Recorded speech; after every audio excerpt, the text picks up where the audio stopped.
Это разрушенная инфраструктура, это отсутствие инвесторов, это послевоенная ситуация. То есть практически у нас за весь период независимости, это где-то около 10 лет, у нас было всего 2,5 относительно мирных года. За это время у нас из-за грамотной политики нашего президента были отменены все налоги, сказали, что государственный сектор будет работать за счет энергоресурсов, то, что за счет переработки нефти и газа, что у нас было в республике. А людям все отдавалось на откуп на энное количество лет, пока они не поставят на ноги свой средний бизнес, малый бизнес. И также были переданы земельные наделы тем, кто готов был заниматься в сельском хозяйстве. То есть начали открываться повсеместно фермерские хозяйства. Это сильно, очень быстро изменило ситуацию. Народ, который в советское время пребывал в таком заточении, был загнан, он не мог себя реализовать в республике, были все время как бы выезды на заработки в глубинные области и регионы России и средние, как бы Центральноазиатской республики нынешние. И вдруг чеченцы смогли себя реализовывать у себя внутри республики, никуда не уезжая. Это все, что было сделано буквально за 1-2 года независимости, за первые 2 года независимости. Потом у нас налаживалась инфраструктура, потому что мы знаем, ну, для внутренней экономики, для перевозок нужны хорошие дороги. И сегодня стоят дороги, да, ну, сегодня 20 лет был такой карт-бланш у этих людей. За 2 года мы помним, какие у нас строились дороги. И насколько разительно отличалась Чечня от соседних республик, даже по внешним таким отличительным признакам. Мы это все помним.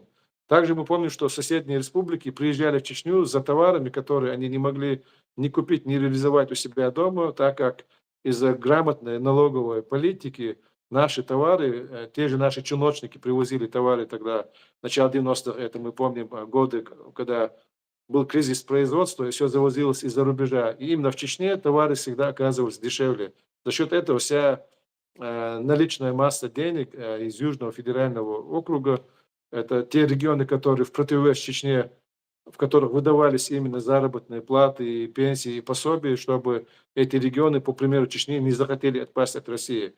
Внутренним регионам России чаще всего эти зарплаты и пенсии не выдавались. Но вся эта денежная масса, она стекала в Чечню. То есть даже одним таким грамотным решением было достигнуто многое.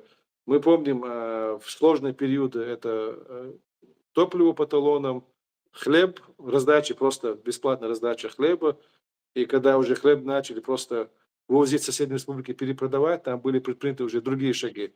То есть, если бы эта ситуация, я к чему это иду, это такие первые зародыши благополучия, материального благополучия от независимости. Если бы сегодня, спустя 24 года, мы смогли бы закрепить свой суверенитет, свою независимость, укрепить свой статус, у нас были бы завязаны отношения с зарубежными фирмами, в Чечню вошли бы инвесторы. У нас было бы такое развитие, которое сегодня вот этим раболепствующим людям, которые говорят о каких-то там нескольких постройках в Грозном, даже не снится. То есть мы себя решили, когда эти люди пошли на сговор с Путиным, да, вот этот клан и их круг пошел на сговор, мы себя решили даже в материальном, я уже не говорю о каких-то моральных бонусах, о национальном достоинстве, о развитии культуры, науки и так далее. Чисто в материальном отношении мы потеряли сотни раз больше, чем сегодня могли бы иметь по факту развития, да, по проекции, если проецировать то, что у нас уже было в первые годы независимости. Да, Понимаешь? вот Махмуд еще пишет из тех достижений, которые были в первые годы нашей независимости, это освободили население от оплаты коммунальных услуг за свет, за газ, таможенных взносов. Ну вот так и было.